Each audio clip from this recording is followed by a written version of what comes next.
है। PAC ranking की report सामने आई है और उसमें जम्मू कश्मीर को जो कहा गया कि यूनियन टेरिटरीज में भी वो नीचे है और ओवरऑल इंडिया परफॉर्मेंस में भी उसकी जो परफॉर्मेंस है वो काफी ज्यादा कम बताई जा रही है। पीएसी की रिपोर्ट में नया इंकशाफ हुआ है। जम्मू कश्मीर की जो कारकर्दगी गवर्नेंस के हवाले से वो मायूस कुन है। उसके साथ साथ ही अगर यूटीज़ की बात करेंगे तो यूटीज़ में जो है जम्मू कश्मीर 6 नंबर पर हैं, जबकि इसकी जो अगर हम रिपोर्ट की बात करें, रिपोर्ट के हवाले से जो इसमें शाया हुआ है, इंकशाफ हुआ, इसमें मनफी के हवाले से ये जो है गवर्नेंस के कामकाज पर जो है मनफी बताया गया है। रिपोर्ट में ये ताज़ा इंकशाफ हुआ है। जम्मू कश्मीर यूटीज़ में जो 7 यूटीज़ है उस सिलसिले में जम्मू कश्मीर का जो दर्जा है वो 6 नंबर पर है।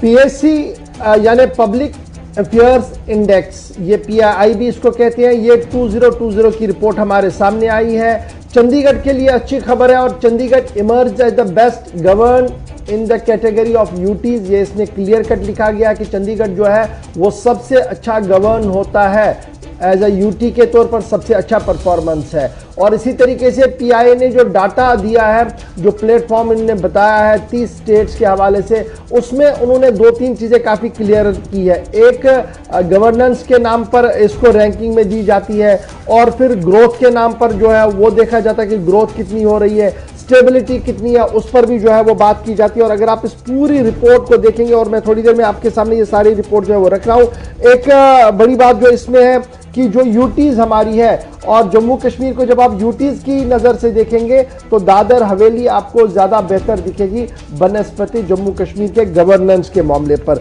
और साथ साथ इन इक्वलिटी का जो मामला है जम्मू कश्मीर के अंदर, वहाँ पर हम तीसरे महाज पर है, 0.59 पॉइंट्स हमारे पास है।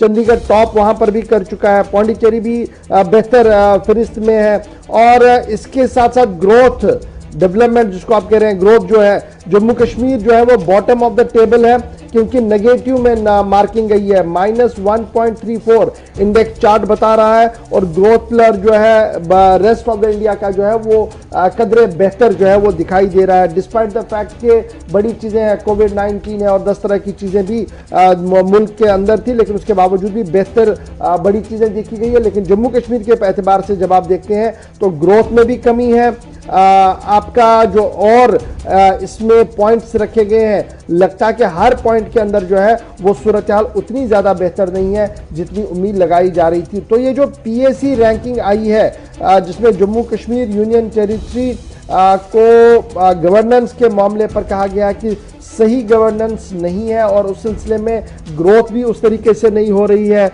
-0.50 इसका जो ओवरऑल परफॉर्मेंस रिपोर्ट सामने आया है। तो ये बड़ा सवाल है कि एक तरफ से बहुत बड़े पॉलिटिकल दावे किए जाते हैं, एडमिनिस्ट्रेटिव पार्ट पर भी दावे किए जाते हैं कि हम हर एक निज़ाम को बेहतर बनाने की कोशिश करें, लेकिन पीएसी की रिपोर्ट के बाद अब बयानों का सिलसिला भी शुरू हो गया। थोड़ी देर पहले former chief minister Mehbooba Mufti का स्टेटमेंट भी सामने, ट्वीट आया है और उन्होंने अपने ट्वीट में बड़ी चीज़ें जो है वो तनकीद के तौर पर ली है। हम सीधे इस वक्त चलते हैं, हमारे साथ अनिल गुप्ता जी ज्वाइन किए हुए हैं। अनिल जी, बहुत शुक्रिया सर ज्वाइन करने के लिए। बीजेपी के चीफ स्पोक्स पर्सन भी हैं और जम्मू कश्मीर को भी बिलोंग करते हैं। सर बहुत शुक्रिया। ये जो रिपोर्ट आई है, इस रिपोर्ट को अगरचे सरकारी रिपोर्ट नहीं है ये मैं मान सकता हूं, लेकिन थिंक टैंक, एक बड़ा इंपॉर्टेंट थिंक टैंक ये है और थिंक टैंक के तौर पर जब हम इस रिपोर्ट पीआईए को देखते हैं, आप 30 स्टेटों की परफॉर्मेंस रिपोर्ट सामने है, उसमें जम्मू कश्मीर के पार्ट को जब मैं देखता हूं तो मुझे लगता है कि वो जो वादे, जो दावे हैं वो यहां पर कहीं वो साबित नहीं हो पा रहे हैं। तो किस तरीके से आप इस रिपोर्ट को देखेंगे और आपका पहला रिएक्शन इस पूरे रिपोर्ट पर? गौर साहब, गुड मॉर्निंग और शुक्रिया। देखिए, ये रिपोर्ट जो आई है और इसमें जो लिखा गया है, इसको पढ़कर कोई खास हैरानी नहीं हो रही है। इसमें 2-3 कारण हैं। पहला कारण है कि जम्मू कश्मीर को, यूनियन टेरिटरी को बाकी यूनियन टेरिटरी के साथ कंपेयर करना बहुत ही, मैं कहूँगा, इनइक्वालिटी है। कहाँ जम्मू कश्मीर का साइज और कहाँ वो यूनियन टेरिटरी का साइज। दूसरी बात, जम्मू कश्मीर यूनियन टेरिटरी बने हुए सिर्फ 1 साल हुआ है। जिन यूनियन टेरिटरी की आप बात कर रहे हैं वहां पर कंटिन्यूटी है, 10, 15, 20, 40 साल से ये जो है वो यूनियन टेरिटरीज हैं। और सबसे बड़ी बात, ये है कि जो 70 साल का कुशासन था इस रियासत के अंदर, इस यूनियन टेरिटरी के अंदर, उसको 1 या 2 साल में दूर नहीं किया जा सकता। उस नेगेटिव फैक्टर को हटाने के लिए बहुत वक्त लगेगा। देखिए, पहले यहाँ पर ग्रोथ क्यों नहीं थी, नौकरियां क्यों नहीं थी? क्योंकि यहाँ पर जो लॉज थे वो रिस्ट्रिक्टिव थे, प्रोटेक्टिव थे और ओपन ग्रोथ को वो निगेट करते थे। बाहर से इन्वेस्टमेंट नहीं आ सकती थी। जब तक इन्वेस्टमेंट नहीं आएगी यहाँ पर ग्रोथ नहीं होगी, ना ही इंडस्ट्रियलाइजेशन होगी। तो ये बातें हमें समझनी पड़ेगी और हमें वक्त देना पड़ेगा, क्योंकि अब नए लॉज बन गए हैं, नए लॉज लागू हो गए हैं और उसके बाद हमने देखना है कि किस प्रकार आगे जाता है। अगर उसके बाद भी ये रहता है तो फिर कह सकते हैं कि हाँ, ये एक्सपेरिमेंट फेल है।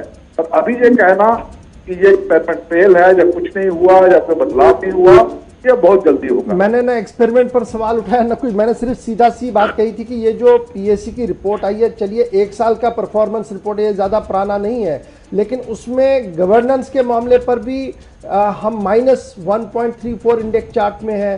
फिर अदर मार्च में मैं समझ सकता हूं कि कुछ चीजें हैं जो डेवलपमेंटल एस्पेक्ट पर हो सकती हैं, उसमें सरकार एक जवाब दे सकती है, लेकिन गवर्नेंस के मामले पर अगर सवाल उठेगा तो फिर बीजेपी के लिए भी बड़ी परेशानियां हैं। एक थिंक टैंक जो इंडिजिनस थिंक टैंक है वो ये कहे जी गौर भाई, बीजेपी के लिए इस पे कोई परेशानी नहीं है, क्योंकि देखिए गवर्नेंस जो है वो इस वक्त एक एडमिनिस्ट्रेशन के तौर पे है। यहाँ पे एलजी का रूल है, पर वो मैं इस बात को मानने को तैयार नहीं हूँ कि गवर्नेंस यहाँ पर खराब है। गवर्नेंस में बदलाव आ रहा है जी, वो गवर्नेंस नहीं है जो पहले थी, लेकिन अब जो गवर्नेंस है उसके मुताबिक जिस प्रकार रूल बदले जा रहे हैं, जिस प्रकार पुराने निजाम को बदलकर नया निजाम लाने की कोशिश जा रही है, वो काबिले तारीफ है और वही होगा तो यहाँ पर भी तरक्की होगी। चलिए उम्मीद करें कि तरक्की हो। बहुत शुक्रिया जी हमारे साथ ज्वाइन करने के लिए। बड़ी खबर, पहली खबर जो हमने आपके सामने रखी थी वो पीएससी रैंकिंग सामने आई है। जम्मू कश्मीर टॉप में नहीं है, बल्कि बॉटम 3 की अगर आप गिनती करेंगे तो वहां पर है। अनिल गुप्ता साहब का मानना है कि देखिए कुछ तकनीकी पेचीदगियां थी जिन्हें दूर किया गया अब तक, और अब आप देखेंगे कि सस्टेन डेवलपमेंट जो है वो हो सकती है, क्योंकि कानून में बहुत ज़्यादा तरमीम किया गया है। लेकिन जिन नाजरीन ने अभी अभी हमारे साथ ज्वाइन किया है उनके लिए हम बताते चले कि पीएआई का डाटा जो सामने आया है 30 स्टेट्स का, उसमें यूनियन टेरिटरीज भी है। तो हमारे पास जो न्यूली फॉर्म्ड यूटी है उन्होंने कितने पॉइंट सिक्योर किए हैं, -0.50 ऑन पीआई चार्ट। उसके बाद यानी इससे बेहतर किसकी कारकर्दगी है, दादर की और नागर हवेली की। और फिर अगर आप चंडीगढ़ को देखेंगे तो वो माना जा रहा है कि एक best emerging governance state UT जो है वो बनी हुई है। और पौंडीचेरी 0.52 पॉइंट्स लेकर आगे है जी। लक्षद्वीप 0.004 लेकर आगे है, लेकिन हमसे बेहतर पोजीशन में है। और इसके जवाब में क्या कुछ कहा गया वो हमने आपके सामने पहले ही रखा कि रिस्पॉन्ड क्या था जी।